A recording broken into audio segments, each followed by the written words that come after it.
welcome back to Pinocchio. We're going to pick up where we left off in chapter 15. Um, I'm not going to go back and review what we've been reading. I don't have a very good memory, so I forget a lot of what I read. I know that you guys remember. All right? So, chapter 15. At this sight, the puppet's courage failed, and he was on the point of throwing himself on the ground and giving himself over for lost. Turning his eyes in every direction, however, he saw at some distance, standing out amid the dark green of the trees, a small house as white as snow. If I only had breath to reach that house, he said to himself, perhaps I should be saved. And without delaying an instant, he recommenced running for his life. That means he started running for his life through the wood and the assassins after him. At last, after a desperate race of nearly 2 hours, he arrives quite breathless at the door of the house. He knocked. No one answered. He knocked again, and with a great voice, he knocked again with great violence, for he heard the sound of steps approaching him and the heavy panting of his persecutors. The same silence. Seeing that knocking was useless, he began in desperation to kick and pummel the door with all his might. The window then opened, and a beautiful child appeared at it. She had blue hair and a face as white as a waxen image. Kind of a wax is what candles are made out of, so it looked like she was like a statue of wax. Her eyes were closed and her hands were crossed on her breast, and without moving her lips in the least, she said in a voice that seemed to come from the other world, "In this house there is no one. They are all dead." "Then at least open the door for me yourself," shouted Pinocchio, crying and imploring. That means begging. "I'm dead also." "Dead? And what are you doing there at the window?" "I'm waiting for the buyer to come to carry me away." The buyer is the people that come and transport the body to the cemetery. Having said this, she immediately disappeared, and the window was closed again without the slightest noise. "Oh, beautiful child with blue hair," cried Pinocchio, "open the door for pity's sake. Have compassion on a poor boy pursued by assassins." He didn't finish saying assassins, but he could not finish the word, for he felt himself seized by the collar. That means he was captured. And the same two horrible voices said to him threateningly, "You shall not escape from us again." The puppet, seeing death staring him in the face, was taken with such a violent fit of trembling that the joints of his wooden legs began to creak, and the sovereigns hidden under his tongue to clink. "Now then," demanded the assassins, "will you open your mouth? Yes or no?" "Ah, no answer." "Leave it to us. This time we will force you to open it." And drawing out two long horrid knives as sharp as razors, clash, they attempted to stab him twice. But the puppet, luckily for him, was made of very hard wood. The knives, that was some of you guys' spelling word, knives. The knives therefore broke into 1,000 pieces, and the assassins were left with the handles in their hands, staring at each other. "I see what we must do," said one of them. "We must be hanged. He must be hanged. Let us hang him." "Let us hang him," repeated the other, and without loss of time they tied his arms behind him. They passed a running noose around his throat, and then hanged him to the branch of a tree called the big oak. They then sat down on the grass and waited for his last struggle. But at the end of 3 hours the puppet's eyes were still open, his mouth was closed, and he was kicking more than ever. Losing patience, they turned to Pinocchio and said in a bantering tone, "Goodbye till tomorrow. Let us hope that when we return you will be polite enough to allow yourself to be found quite dead, with your mouth wide open." So that was kind of a weird way to saying, "Let yourself die." And they walked off. In the meantime, a tempestuous northerly wind began to blow and roar angrily, and it beat the poor puppet as he hung from side to side, making him swing violently like the clatter of a bell ringing for a wedding, and the swinging give him atrocious spasms, and the running noose become still tighter round his throat, took away his breath. Little by little his eyes began to grow dim, but although he felt that death was near, he still continued to hope that some charitable person would come to his assistance before it was too late. But when, after waiting and waiting, he found that no one came, absolutely no one, then he remembered his poor father, and thinking he was dying, he stammered out, "Oh, papa, papa, if you only were here!" His breath failed him, and he could say no more. He shut his eyes, opened his mouth, stretched his legs, gave a long shudder, and hung stiff and insensible. Okay, I don't know. It looks like he died, didn't he? But before we move on to the next chapter, let me show you the picture. This is Pinocchio right here when he finds the blue house. And there's lights on, and when he knocks, there's a girl with blue hair, and she says she's dead, and she didn't open the door for him because she was dead. Okay? Chapter 16. While poor Pinocchio, suspended to a branch of the big oak, was apparently more dead than alive, the beautiful child with blue hair came again to the window. When she saw the unhappy puppet hanging by his neck and dancing up and down in the gusts of the north wind, she was moved by compassion. Striking her hands together, she made three little claps. At this signal there came a sound of the sweep of wings flying rapidly, and a large falcon flew on the window sill. "What are your orders, gracious fairy?" he said, inclining his beak in sign of reverence. For I must tell you that the child with blue hair was no more and no less than a beautiful fairy, who for more than 1,000 years had lived in the wood. "Do you see that puppet dangling from a branch of the big oak?" "I see him." "Very well. Fly there at once. With your strong beak, break the knot that keeps him suspended in the air, and lay him gently on the grass at the foot of the tree." The falcon flew away, and after 2 minutes he returned, saying, "I have done as you commanded." "And how did you find him?" "To see him, he appeared dead, but he cannot really be quite dead, for I had no sooner loosened the running noose that tightened his throat than, giving a sigh, he muttered in a faint voice, 'Now I feel better,'" said Pinocchio. Then the fairy, striking her hands together, made two little claps, and a magnificent poodle appeared. For those of you who don't know what a poodle is, it's a dog, okay? Walking upright on his hind legs exactly as if he had been a man. He was in the full dress livery of a coachman. On his head he had a three-cornered cap braided with gold. His curly white wig came down to his shoulders, and he had a chocolate-colored waistcoat with diamond buttons, and two large pockets to contain the bones that his mistress gave him at dinner. He had, besides a pair of short crimson velvet breeches, those are pants, silk stockings, cut-down shoes, and hanging behind him a species of umbrella case made of blue satin, and to put his tail into when the weather was rainy. "Be quick, Medoro, like a good dog," said the fairy to the poodle. "Have the most beautiful carriage in my coach house put to, and take the road to the wood. And when you come to the big wood, you will find a poor puppet stretched on the grass half dead. Pick him up gently and lay him flat on the cushions of the carriage, and bring him here to me. Have you understood?" The poodle, to show that he had understood, shook the case of the blue satin 3 or 4 times, and ran off like a racehorse. Shortly afterwards a beautiful little carriage came out of the coach house.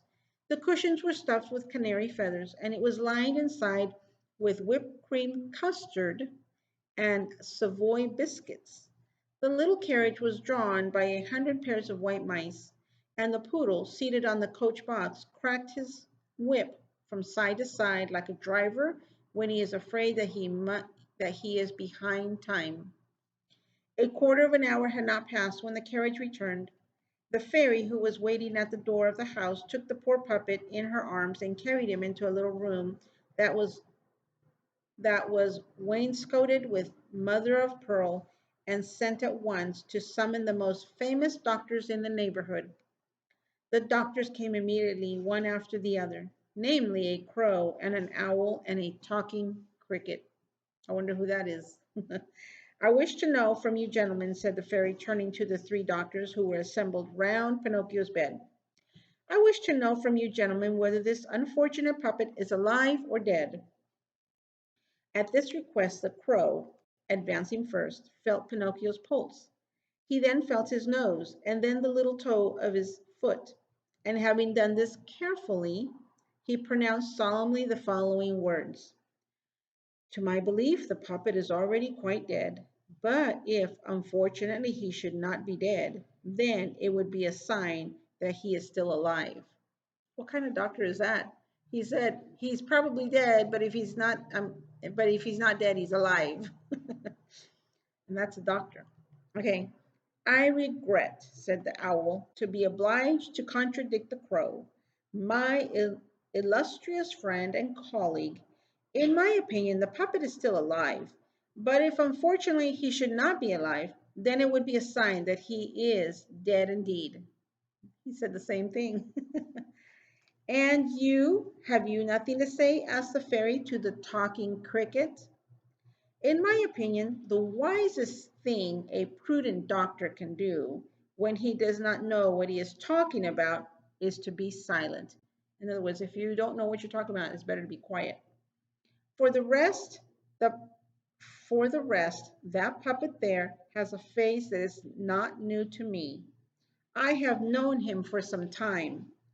Pinocchio, who up at that moment had lain immovable, like a real piece of wood, was seized with a fit of convulsive trembling that shook the whole bed. That puppet there, continued the talking cricket, is a confirmed rogue. That means a disobedient child. Pinocchio opened his eyes, but shut them again immediately. He is a ragamuffin, a do-nothing, and a vagabond. Pinocchio hid his face beneath the clothes. That puppet there is a disobedient son who will make his poor father die of a broken heart. At that instant, a suffocated sound of sobs and crying was heard in the room. Imagine everybody's astonishment when, having raised the sheets a little, it was discovered that the sounds came from Pinocchio.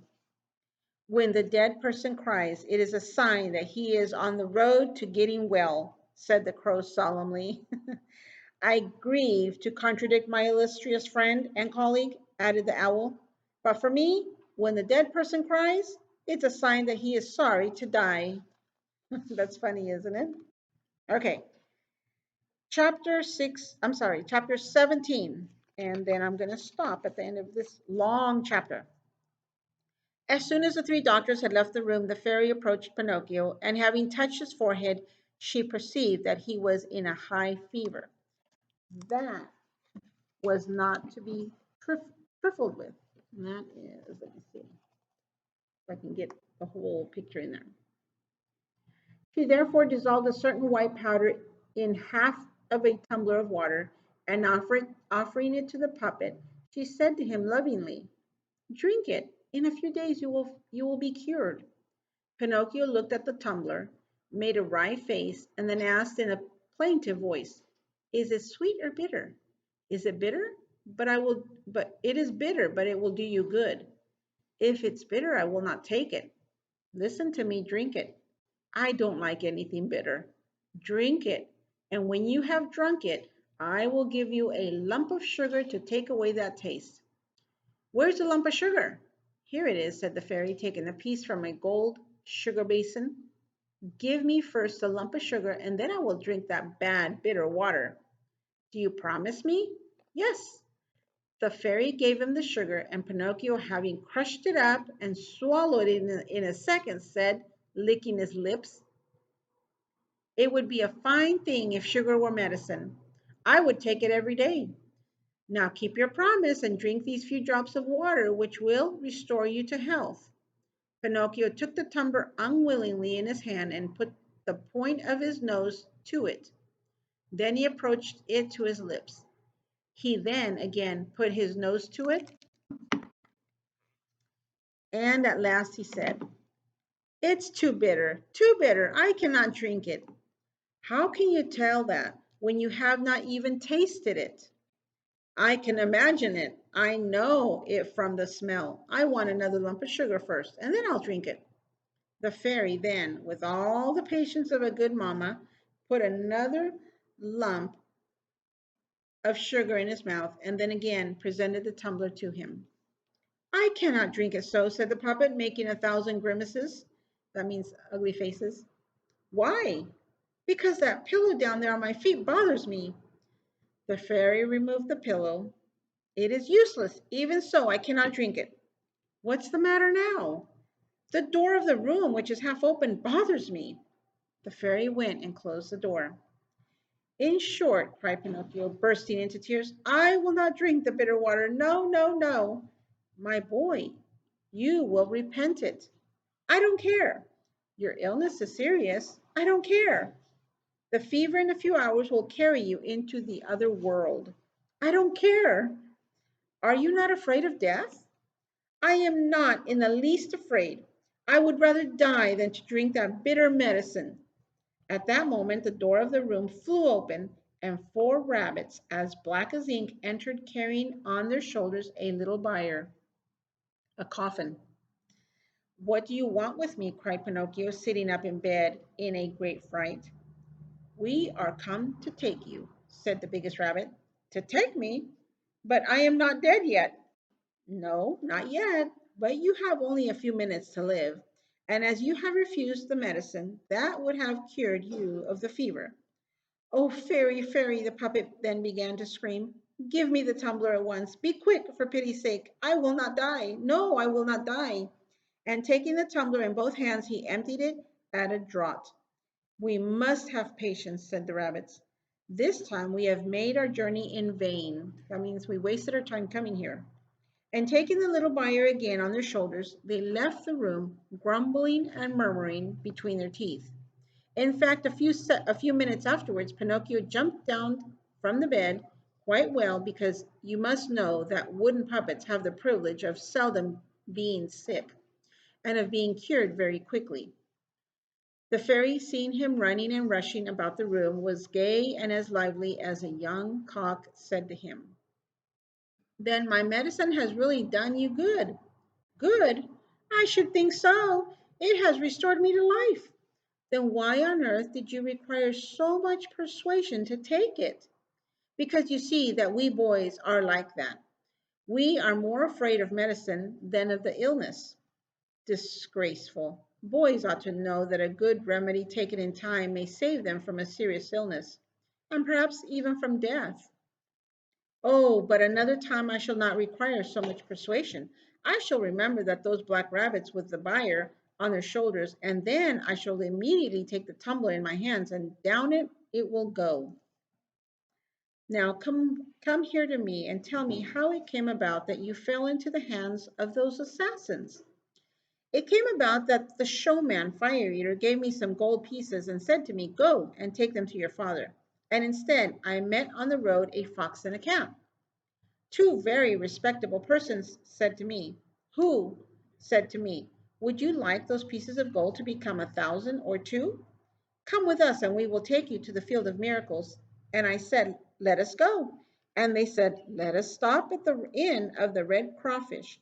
And after midnight they left. And when I awoke, I found that they were no longer there, and because they had gone away. Then I began to travel by night, for you cannot imagine how dark it was. And on that account I met on the road 2 assassins in charcoal sacks, who said to me, 'Out with the money.' And I said to them, 'I have none,' because I had hidden the 4 gold pieces in my mouth. Then one of the assassins tried to put his hand in my mouth, and I bit his hand off and I spit it out. But instead of a hand, I saw that it was a cat's paw. And the assassins ran after me, and I ran and ran until at last they caught me and tied me by the neck to a tree in the woods, and said to me, "Tomorrow we shall return here, and then you will be dead, with your mouth open, and we shall be able to carry off the pieces of gold that you have hidden under your tongue."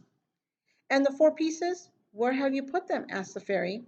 "I lost them," said Pinocchio, but he was telling a lie, for he had them in his pocket. He had scarcely told a lie when his nose, which was already long, grew at once 2 fingers' length. That means, like, if your nose is here and you put 2 fingers like this, see 2 fingers, it grew that far out. Okay. Let me see if I can get in here so you can see this. All right. "And where did you lose them?" "In the woods near here." At this second lie, his nose went on growing. "And if you have lost them in the woods near here," said the fairy, "we will look for them, and we shall find them, because everything that is lost in that woods is always found." Now I remember all about it," replied the puppet, getting quite confused.